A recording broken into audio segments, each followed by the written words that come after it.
Do you know, I never wanted to be a coach for my athletics career. Never, ever wanted to be. And the reason why is because, you know, I've been with my now wife and my girlfriend for almost 20 years, so she's been with me for most of my career, and I've had to be selfish. You know, I've travelled a lot, I've been away a lot, and it's been hard, and she's been there for me every step of the way, and my daughter as well. So when I retired, I wanted to do something which allowed me to be able to spend a bit more time with them and be at home a bit more. But I know with coaching, I know some of the coaches I've had, they'd always travel the world. If anything, they're more dedicated than the athletes. So you have to be selfish to be a coach, but also you have to be selfless towards the athletes. So that was the main reason why I didn't want to go into coaching.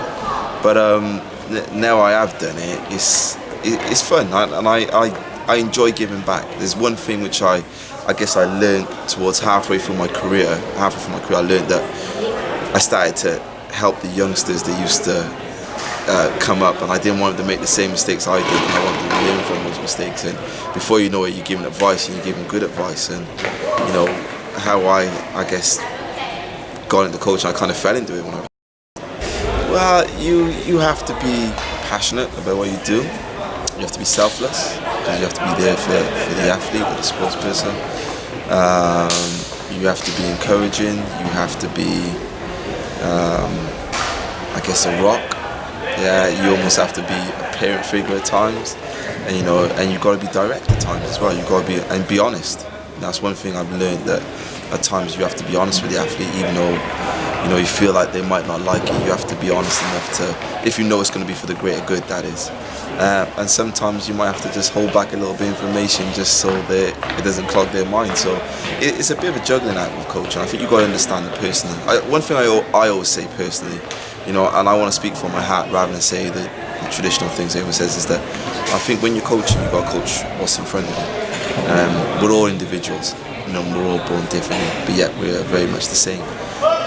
And even though you could have a mix which works for 70% of people, there's always going to be that 30% where you have to change and you have to alter in your philosophy of coaching or whatever you believe in. So first and foremost, you have to coach the person in front of you and understand where they're coming from.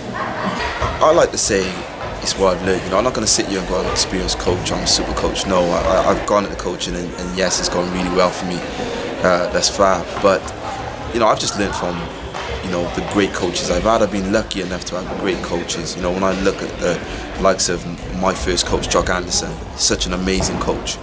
Linford Christie, Dan Paff, Rainer Ryder, Stu McMillan. You know, in the world of athletics, these are big names in our sport, and they've delivered a lot. They've delivered on Olympic level, world level, European Commonwealth level for many years.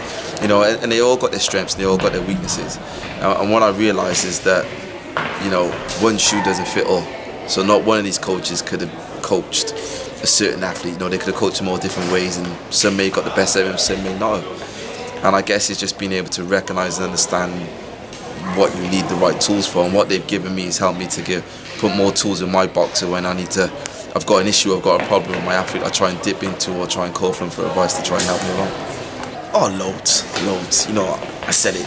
You know, I already said it. You know, every individual, every person is different, and you know, you're always going to come across somebody who's a bit of an enigma. You know, you don't know what quite to do. The norm don't really work for them, but you do something totally off the scale and it works, and you kind of go, how does that happen?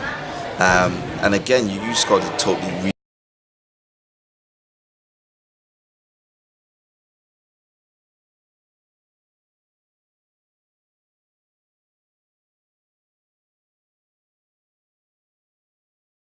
time which is put in by the professionals and the elite.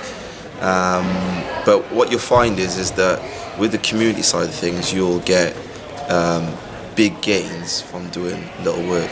Whereas when you're working with elite, you get little gains from doing a lot of work. So, you know, and that's a path that, you know, the community level has to learn and take through.